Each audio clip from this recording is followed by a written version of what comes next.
let's talk a little bit about books, because you mentioned, I actually was looking at your reading list before this, and I actually ordered two of them. So the 4-Hour Body, which is funny because you just mentioned Tim Ferriss, because I've read the 4-Hour Work Week, but I never read the 4-Hour Body. So I'm interested in that. And then the other was Oversubscribed. Ah, right. Okay. What made you choose them two?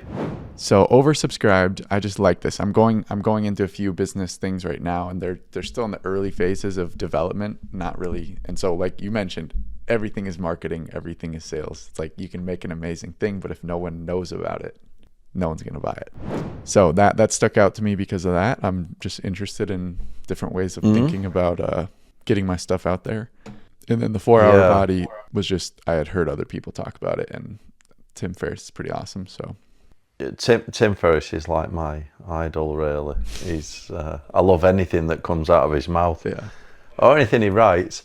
Yeah, so the 4-Hour Body is a really good book, actually. I was in that sort of phase where I'd let my health go.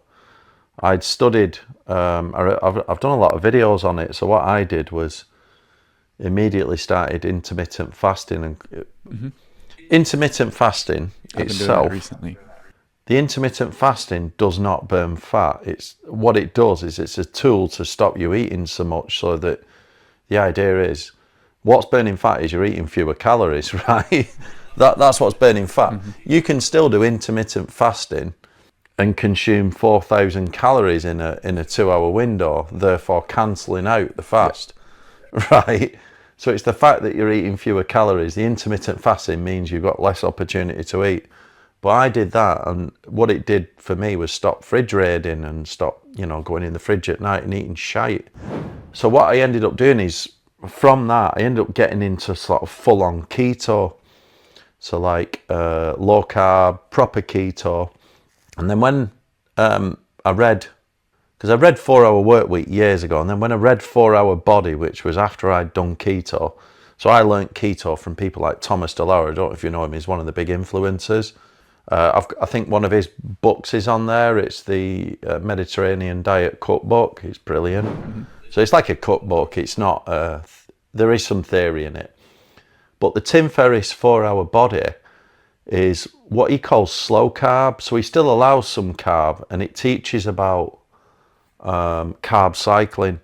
So this is more my current diet. I'm permanent low carb, and I would say go low carb because one of the best benefits of going low carb, if you can perform, I perform quite well on ketones for energy. When you get into lowering the carbs, it's about killing those cravings, which is like a discipline thing.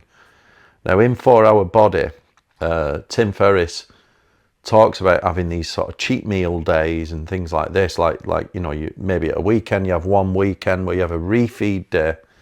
So this is my diet is more aligned to the 4-Hour Body now, and there's some good stuff in there. I think another one that he talks about is he covers overtraining. So as you get bigger, there's a rest recovery, like your recovery period. And as you build more muscle, you have to train less. So that's a good concept. I mean, not overtraining is fundamental. We could talk about training and how to structure a training split to get the most out of it. So that's what I would say about 4-Hour Body. It's a really good book, actually.